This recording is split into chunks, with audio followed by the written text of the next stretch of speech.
My name is John Vento. I'm a certified public accountant. Also have an MBA in taxation.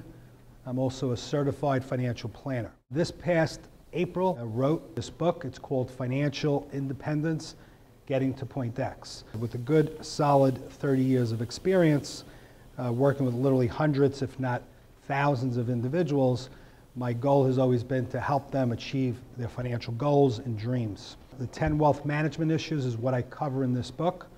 Again, in working with literally thousands of people over the years and helping them achieve their financial goals and dreams, I identified these 10 areas as being the critical areas. We're going to start out by talking about committing to living within your means. And what does that exactly mean? Quite simply, living within your means tells us that we need to spend less money than we make. One of the biggest mistakes people make is that they live way beyond their means. Typically, when someone's living on $50,000 a year and that $50,000 is coming in, somehow they manage to spend $55,000. And when they do that, they typically end up going into debt. That's where most people end up in trouble, with a lot of credit card debt. The only reason people ultimately have credit card debt is because they spent more money than they had available to spend in the first place. Nobody gets excited about talking about taxes. And quite frankly, that's part of what the problem is about. Most people don't realize how important taxes are when it comes to our finances. What do you think the biggest opportunity is for you to save money? It's by chipping away at your number one expense, taxes. When you take a look at my book, Financial Independence, Getting to Point X, the cover will show you is basically designed as a treasure map. And at the end of that treasure map, there's an X. That X is Point X, financial independence. What's the first thing you need to know before you could get to a destination? What's the number one thing you need to know first? Not only where you want to go, but also where are you today? Where are you now? Do each of you know exactly where you stand today financially? If I asked you, what is your financial net worth, would you be able to answer that easily, or are you not sure? It's really the starting point of getting to where you want to be. It's preparing a statement of net worth for yourself. And what's involved with that is you list out every asset you own. An asset is something of value that you own.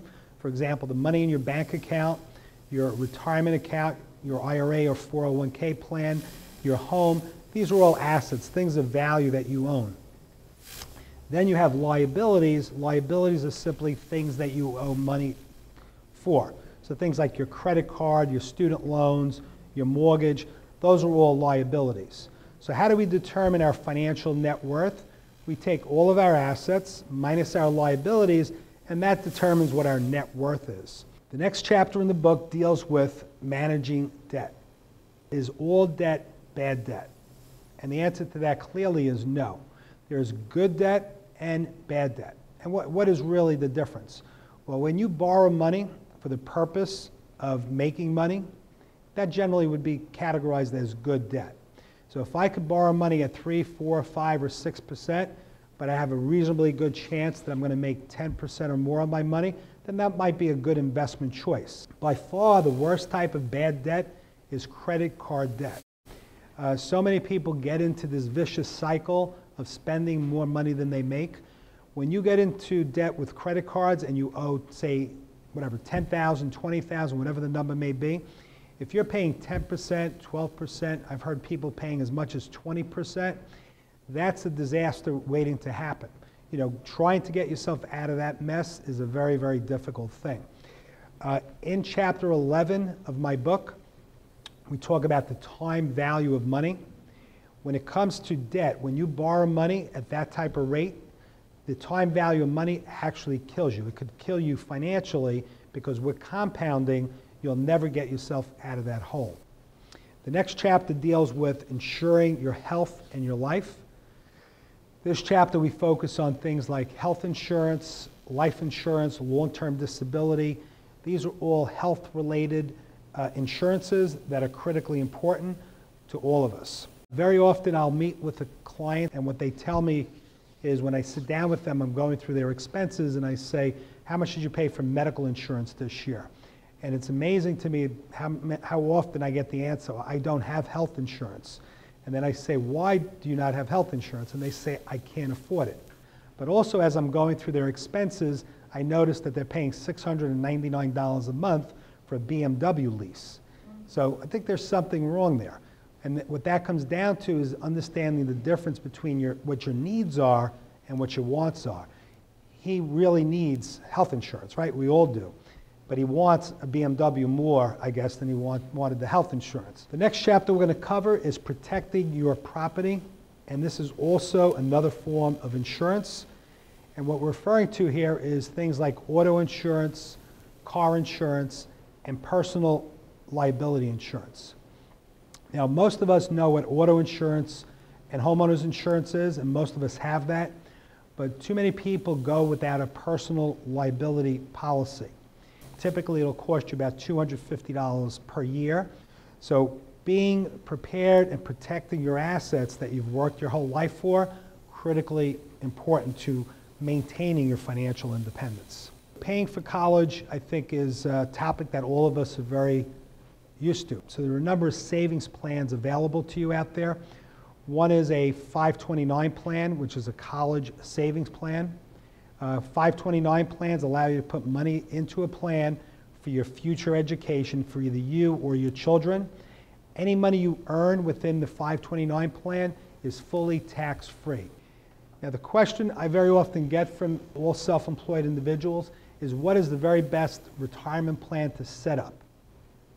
And the truth of the matter is, there is no one best plan, because if there was really one best plan, then all the other plans wouldn't exist. So it's not a matter of what is the best plan, but the question really is, what's the best plan for you in your particular facts and circumstances? The next chapter is managing your investments.